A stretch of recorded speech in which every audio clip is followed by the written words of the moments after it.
Nous sommes sur YouTube et sur Facebook. Il vous suffira de taper Tsalak TV sur la barre de recherche et de liker.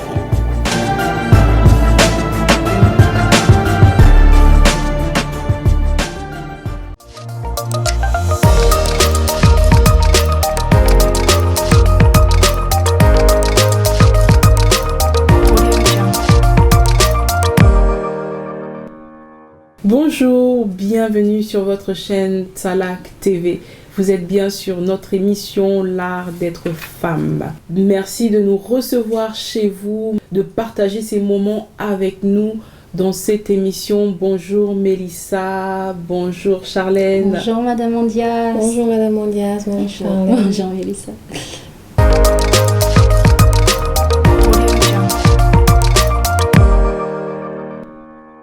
Aujourd'hui, nous allons tout simplement toucher la thématique sur le cœur d'une mère. Pourquoi une mère? Nous avons parlé du cœur d'un père la semaine dernière et nous voulons tout simplement rapprocher les deux pour voir les rôles des parents, le rôle du papa c'est important, le rôle de la maman aussi c'est important, et on veut vraiment toucher le cœur des mères parce que nous savons aussi qu'aujourd'hui les mères passent par des moments, des challenges difficiles avec leurs enfants, et nous voulons aussi toucher ces femmes-là.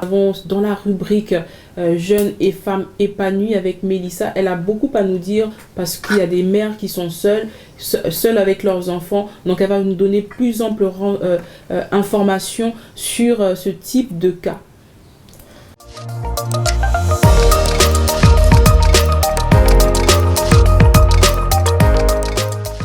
Bonjour chers internautes, bonjour chers téléspectateurs. Nous sommes, comme l'a annoncé Madame Ondias, dans notre rubrique jeunes et femmes épanouies. Et aujourd'hui, nous n'avons pas d'exemple biblique, mais nos exemples, c'est vous, c'est la société. Nous allons parler des jeunes femmes qui ont été mères très tôt et qui ont subi des événements difficiles. Ça peut être des abus, ça peut être des abandons. Nous savons qu'il y a des mères qui ont été délaissées par les auteurs de leur grossesse et elles ont encore dans leur cœur cette souffrance-là. Ce que je veux dire à une femme aujourd'hui, ne t'accuse plus. Nous avons notre livre dans la Bible, 1 Corinthiens, le chapitre 13, qui dit « L'amour excuse tout ». J'ai envie de vous dire, chères jeunes femmes, que l'amour de Dieu vous pardonne. Et vous aussi, pardonnez-vous d'avoir peut-être fait ce choix si vous avez été abandonné. Pardonnez-vous d'avoir été abusé. Parce qu'il y a des femmes qui se disent que j'ai été à cet endroit, pourquoi je suis partie. Pardonnez-vous d'avoir vécu cette chose. L'enfant est un don de Dieu. Rappelez-vous bien de cela. L'enfant est un don de Dieu. C'est Dieu qui a permis la venue de votre fils sur la terre. Peut-être aujourd'hui vous êtes une femme qui se bat toute seule. Vous élevez votre enfant toute seule. Mais dites-vous qu'il a une bénédiction pour vous et qu'il a une mission à accomplir sur la terre parce qu'il a une bénédiction. Mettez-vous bien dans la tête que votre enfant sera ce que vous aurez décidé qu'il soit. Ouais. Si vous l'humiliez, il va se renfermer. Mais si vous l'élevez, si vous le bénissez et si vous lui dites de belles paroles, de belles choses, il va se conforter dans vos paroles. Vous êtes là une source de vie pour votre enfant. Alors ne le rejetez pas. Pardonnez-vous d'avoir vécu ces choses, que votre cœur soit rempli de la joie du Seigneur parce que c'est ce qu'il veut faire pour vous. Sentez-vous bénis, sentez-vous à l'aise et ne regrettez pas d'avoir cette vie-là avec vous. Moi, je vais rajouter sur ce type de personnes, ces femmes seules avec les enfants. C'est pas évident parce que ça forge aussi un caractère à l'enfant. Donc ce que nous avons dans le cœur, c'est ce que nous allons donner à notre enfant. Si nous avons un esprit de rejet, l'enfant va ressentir cet esprit de rejet en lui et c'est ce qui va manifester au courant de sa vie. Si nous avons un esprit de colère, l'enfant aussi va tout simplement capter cet esprit-là et manifester la colère en lui. À l'école, il peut manifester de la colère envers les camarades, dans la famille aussi. Donc, je sais que dans cette situation, lorsque nous sommes seuls avec notre enfant, c'est vraiment pas facile. Parce que le rôle que Dieu a donné à la femme, c'est ne pas d'être seule avec un enfant, mais être dans le cadre familial avec l'époux, l'épouse et ses enfants. Et c'est l'époux qui protège, qui porte toute la famille, c'est pas à la femme de porter toute la charge, c'est vraiment à l'homme. Donc aujourd'hui, je vous encourage, vous, les femmes qui êtes seules avec vos enfants, ne regardez pas à la colère qui est en vous. Au contraire, déversez cette colère devant le Seigneur. Priez, demandez à ce que le Seigneur vous redonne de la joie de vivre afin que votre enfant puisse aussi devenir joyeux. C'est vraiment important parce que, comme disait Mélissa, la vie que nous avons, c'est ce que nous donnons en fait à nos enfants. Quel type de vie as-tu et qu'est-ce que tu transmets à ton enfant? Donc, je sais pas, Charlène, veux-tu rajouter quelque chose? Oui, moi j'aimerais aussi souligner, Mélissa parlait tout à l'heure d'un fait important, c'est la culpabilité qu'on peut ressentir. Même parfois, cette culpabilité, c'est les personnes autour de nous qui nous la font ressentir, surtout quand on est jeune, on est peut-être encore au lycée et voilà, dans son uniforme, on a ce gros ventre et on a un peu les regards moqueurs des gens, les regards accusateurs des gens. On a l'entourage aussi qui nous accuse et qui nous dit mais comment ça se fait à ton âge, c'est pas possible. Parfois on traite même ces jeunes filles, on les catalogue comme étant des filles de mauvaise vie ou bien des sujets de honte. Voilà, aussi. des sujets de honte. Et beaucoup de jeunes femmes, non seulement elles ont cette difficulté-là de pouvoir élever un enfant seul, parce que bien souvent le père étant jeune n'est pas à leur côté, mais en plus elles portent leur enfant comme un fardeau ou comme une honte en fait. Donc elles sont doublement, voire même triplement courbées et accusées, ce qui fait que pour élever leur enfant et pour apporter ce qu'il y a de meilleur, comme vous disiez Madame Ondias, ça devient quasiment impossible. Et là aussi j'aimerais encourager des jeunes filles, si vous êtes enceinte, si vous avez un enfant, c'est que vous avez la capacité de l'élever. Prenez cette responsabilité tout en vous appuyant sur la force que le Seigneur peut vous donner. Ce n'est pas un homme qui peut vous la donner, ce n'est pas l'entourage, ce n'est pas la société, mais déjà vous devez être conscient que vous êtes responsable de cet enfant et que vous pouvez y arriver par la grâce et par la force que le Seigneur vous donne. Aussi, j'aimerais rajouter pour ces femmes, il y a aussi d'autres types de femmes qu'on n'a pas forcément évoquées. On a les femmes qui sont mères, mais d'un enfant qui vient d'un père qui est un homme marié. C'est encore difficile parce que cet enfant découvre qu'il a des frères et que c'est pas la même mère et que son père a une autre vie. C'est très difficile parce que souvent ce type d'enfants aussi ne sont pas forcément reconnus par le père et le père rejette cet enfant. Vraiment, c'est une décision aussi que la personne a pris de rejeter cet enfant, de ne pas l'accepter dans sa vie. Donc pour ce type de cas, si vous êtes cette femme qui avait eu un enfant avec un homme marié, vraiment que Dieu vous fortifie, soyez en connexion vraiment avec le Seigneur et il vous donnera l'attitude à avoir. Prenez soin de votre enfant, même si son père l'a rejeté, ne prend pas forcément soin de lui, il le fera autant opportun de Dieu, parce que Dieu est capable de changer la situation en votre faveur aussi. Donc prenez soin de votre enfant, ne vous mettez pas la pression que cet enfant est rejeté, ne lui dites pas qu'il est rejeté. Dieu l'a accepté comme il vous a accepté dans votre situation et vous pouvez changer vraiment les cours de choses si vous acceptez le Seigneur Jésus-Christ, bien sûr, comme votre Seigneur et votre Sauveur dans votre vie. Je voudrais rajouter et dire à ces mamans, assainissez vos cœurs. Oui. Rendez-les saints. Parce que c'est à partir du cœur que des paroles de bénédiction sortiront. La Bible dit que la vie et la mort sont au pouvoir de la langue. Mais pour faire sortir des paroles de bénédiction, des paroles de vie, il faut que le cœur porte la vie. Il faut que le cœur ait le désir de vivre et de dire des bonnes choses. Vous pouvez être des sources de vos enfants. Et n'hésitez pas à les bénir en fait. Je voudrais dire à une mère, ne cesse jamais de proclamer des paroles de bénédiction envers ton enfant. Et vous ne le regretterez pas. On a des hommes qui sont devenus présidents. On a un président d'Afrique. Lui, il n'a pas été reconnu par son père, mais aujourd'hui, il est président d'une république, d'une nation. Pourquoi? Parce que sa mère a certainement reconnu en lui un potentiel et elle l'a soutenu, elle l'a béni, elle l'a accompagné. Alors, n'abandonnez pas vos enfants, ne soyez pas des femmes insouciantes, ne soyez pas des femmes irresponsables. Assumez vos responsabilités, oui, c'est arrivé, mais Dieu ne vous condamne pas. Il dit, il ne fait exception de personne. Allez, soyez ces femmes-là qui qui assument pleinement et qui prennent désormais la bonne décision. Voilà. Je voulais rajouter, avant qu'on clôture ta rubrique, et aussi qu'on puisse prier vraiment pour les femmes mères seules avec les enfants. Je voulais souligner aussi, nous pensons aussi aux femmes qui ont été abusées sexuellement, et on voit beaucoup de cas en RDC, on voit vraiment beaucoup de cas dans nos pays en Afrique, même en Europe. C'est pas forcément dévoilé, mais il y a vraiment beaucoup de cas de viol et des enfants qui naissent de viol. Et souvent, ces enfants, quand on sait qu'ils viennent de ce type de relation, sont vraiment rejetés par la société. Les voisins peuvent insulter cet enfant, et cet enfant peut être un objet de moquerie. Vraiment, si vous êtes dans ce cas en tant que mère, vraiment que Dieu vous fortifie.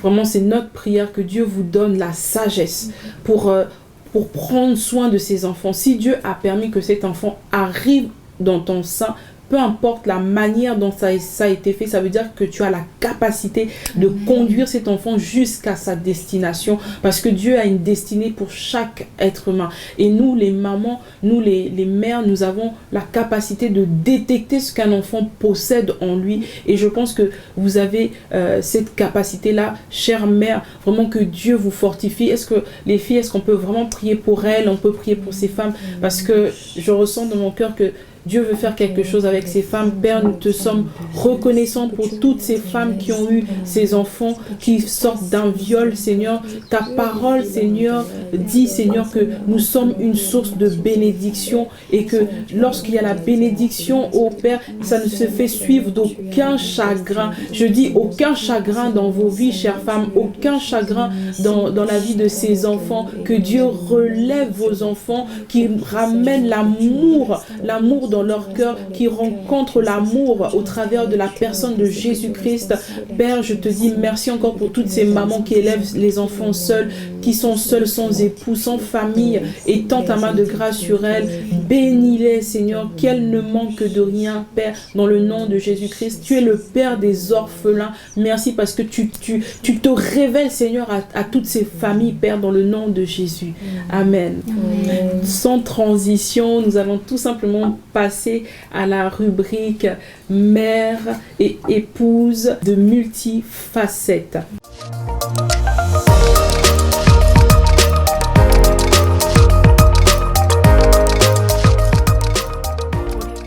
Je voulais vraiment partager avec vous, les filles, sur la personne, sur deux personnages.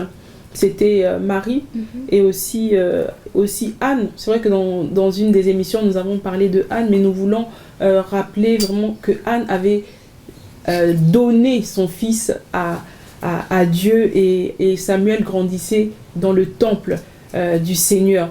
Malgré ça, Anne n'a pas abandonné son enfant. Elle a pouponné son enfant quand il était bébé. Après bébé, elle a déposé au temple. Après, elle a continué à faire des linges pour lui, à faire de la nourriture. Et même avec son mari Elkana, elle partait déposer tout ce dont cet enfant avait besoin. Donc pour nous, les mères qui sommes mariées et épouses qui sommes dans les foyers, c'est vraiment important, peu importe la situation par laquelle nous passons, de continuer à prendre soin de nos enfants. C'est vrai qu'il y a les disputes avec le mari, il peut y avoir des incompréhensions dans la famille. Peu importe ce qui se passe, on doit rester ferme sur notre position de mère, aimer notre enfant.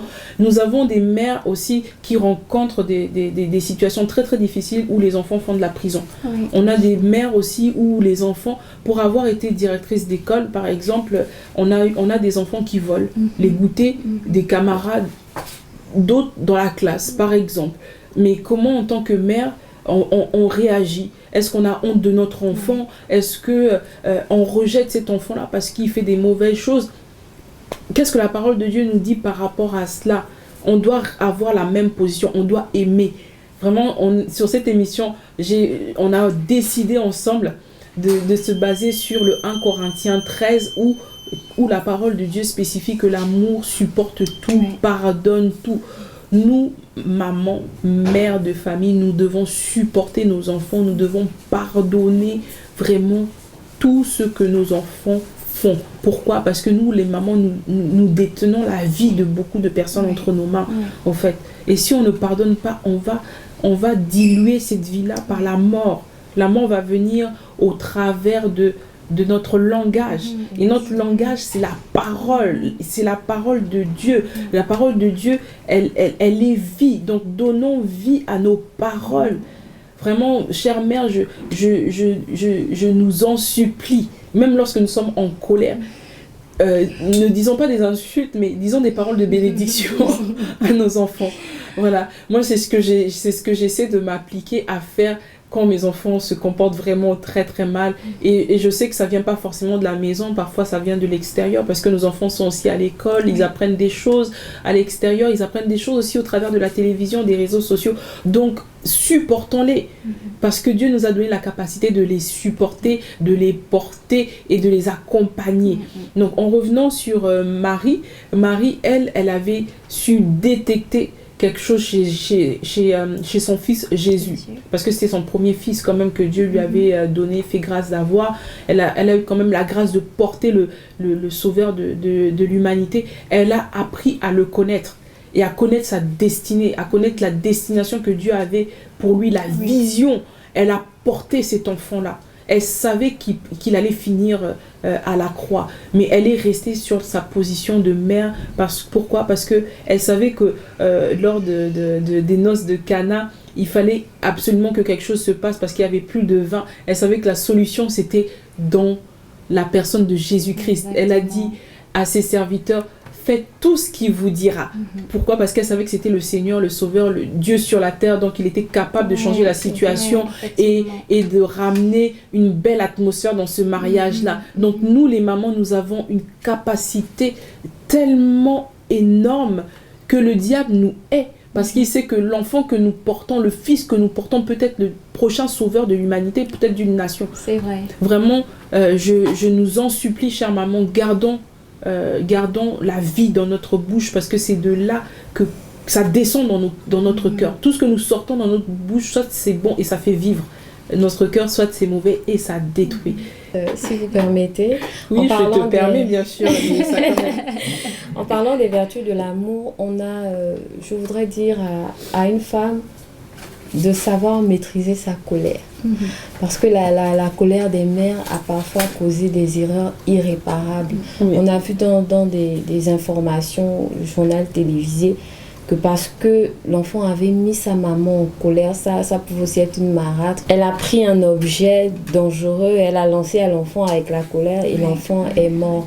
Donc dire que gardez vos cœurs de sorte que la colère ne prenne pas le dessus. Ou que si vous vous sentez dans cet état, retirez-vous, éloignez-vous de ce qui peut vous faire pécher durement en fait. Et moi j'aimerais demander à Madame Ondias que si elle se sent en colère par rapport à l'attitude d'un enfant, comment elle gère ça en fait? Oui, d'abord je me retire, premièrement. Deuxièmement, je ne dis plus rien. Parce que je sais que ce que je peux dire peut détruire. Donc, je préfère prendre le temps de parler à l'enfant à un autre moment. Parler, pas crier.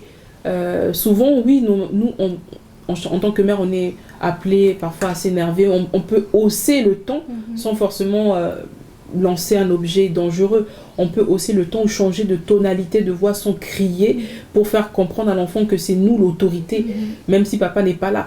Mais c'est nous quand même qui avons l'autorité sur eux à ce moment-là. Et même quand papa est là, on a toujours l'autorité, bien sûr, parce que nous restons aussi les mamans. Voilà. Donc, moi, je me retire. Je préfère me retirer où je ne parle pas et je parle à un moment beaucoup plus opportun quand il y a la paix entre l'enfant et moi.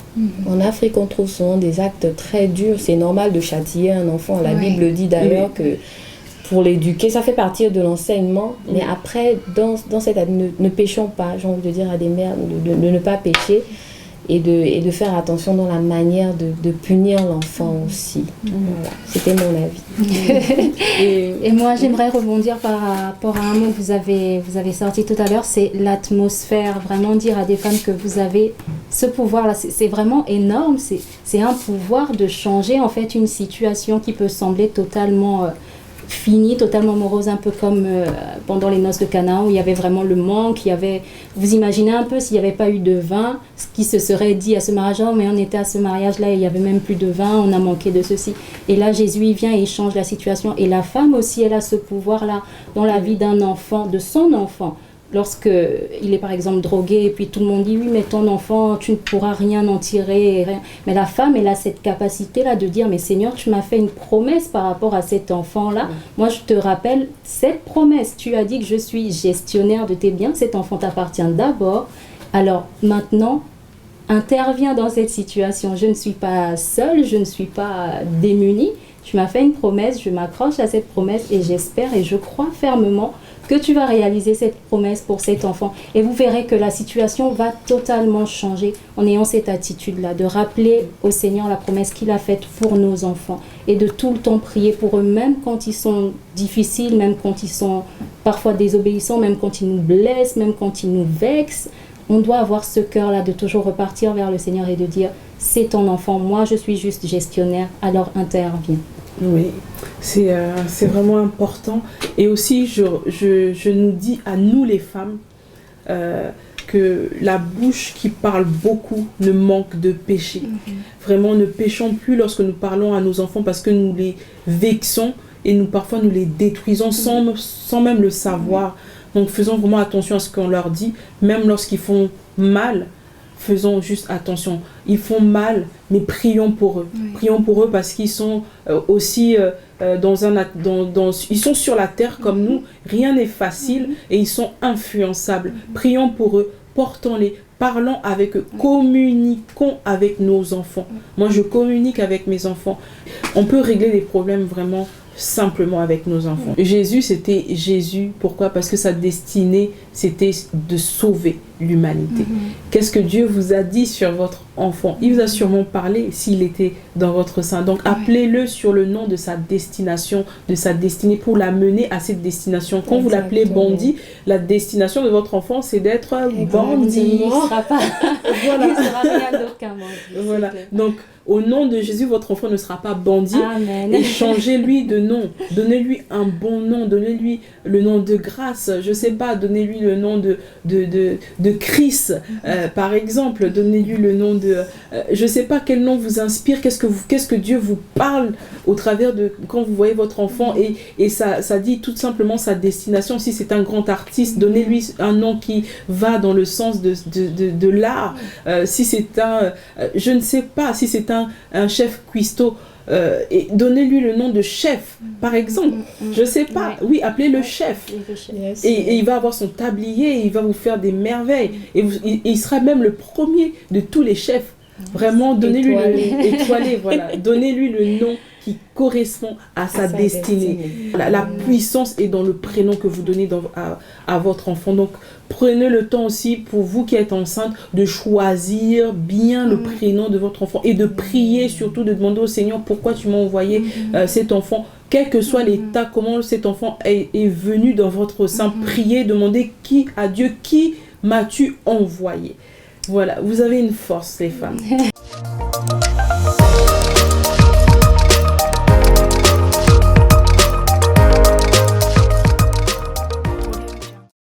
Bienvenue à la rubrique Classe Beauté. Aujourd'hui, nous allons parler de l'amour que le cœur d'une mère est censé refléter. Alors, on a parlé de beaucoup de choses et tout ce qui pouvait se dégager de tout ce qu'on a dit, c'est vraiment l'amour. Lorsqu'on pense à une mère, on calque tout de suite l'amour.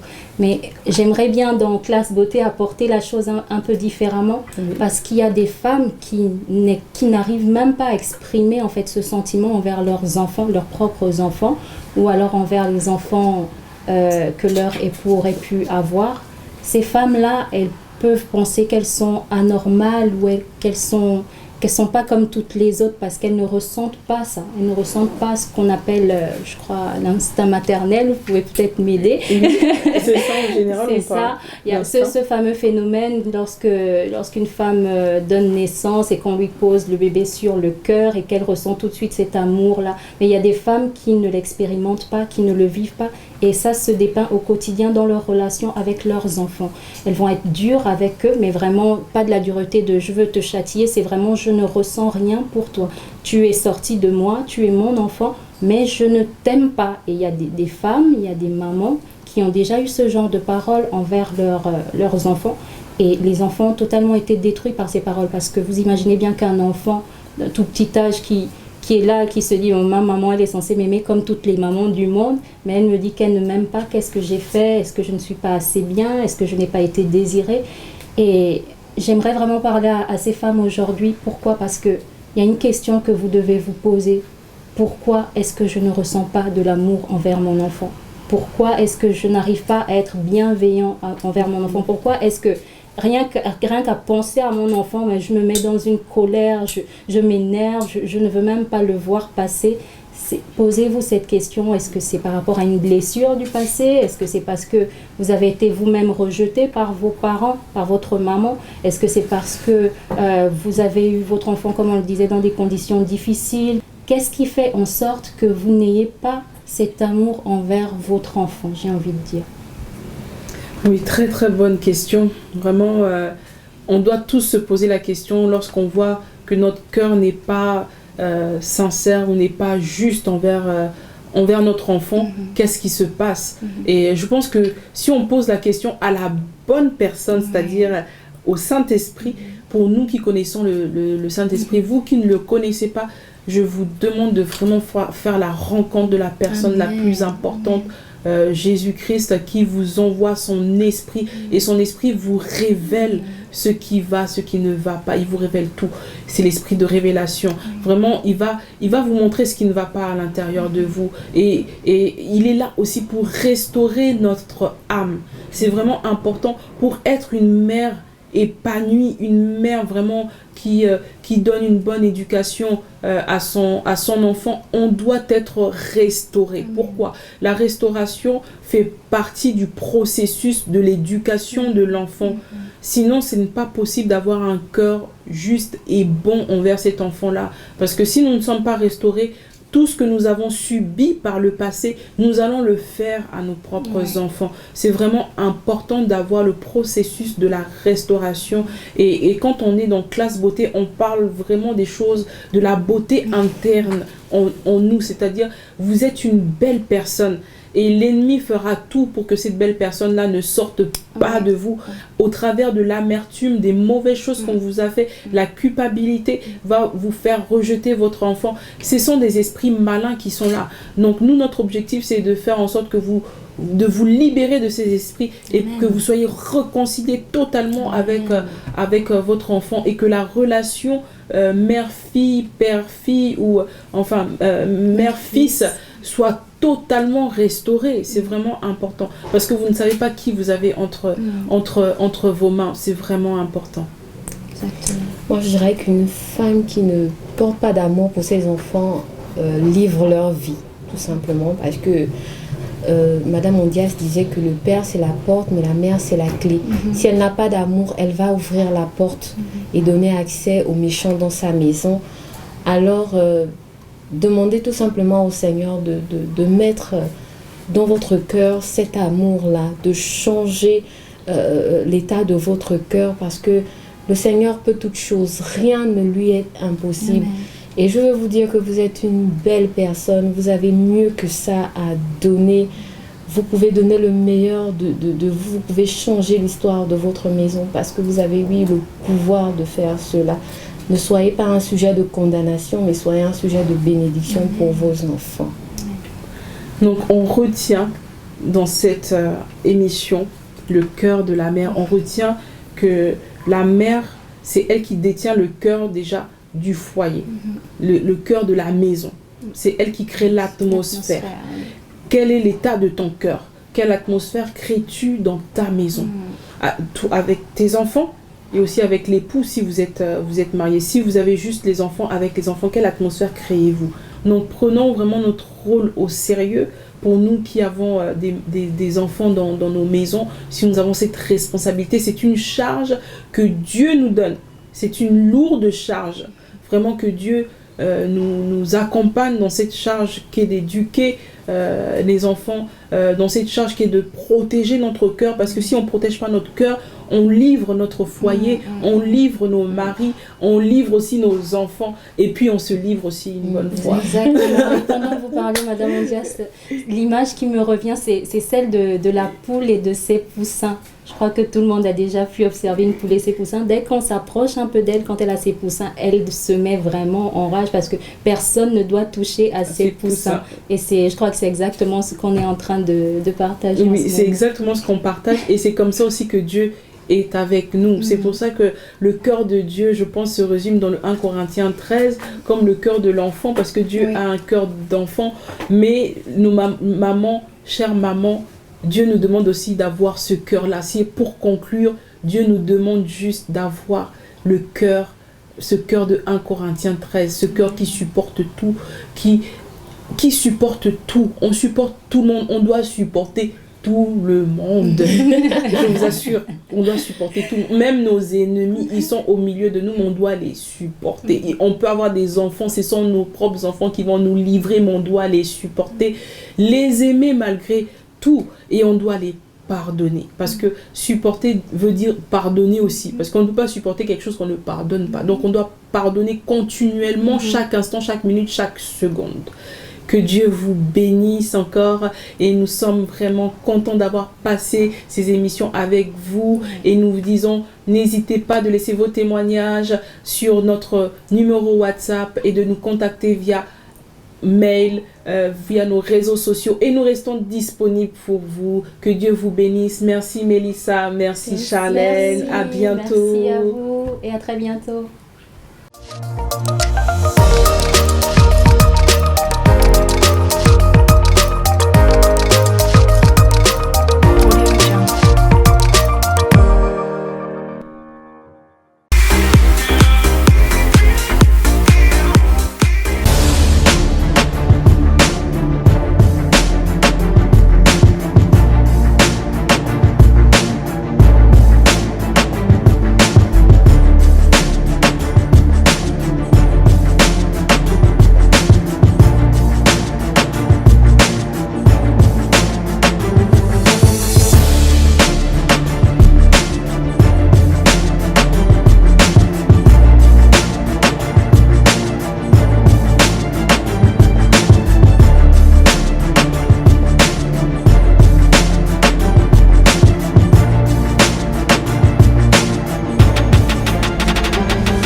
Nous sommes sur YouTube et sur Facebook. Il vous suffira de taper Tsalak TV sur la barre de recherche et de liker.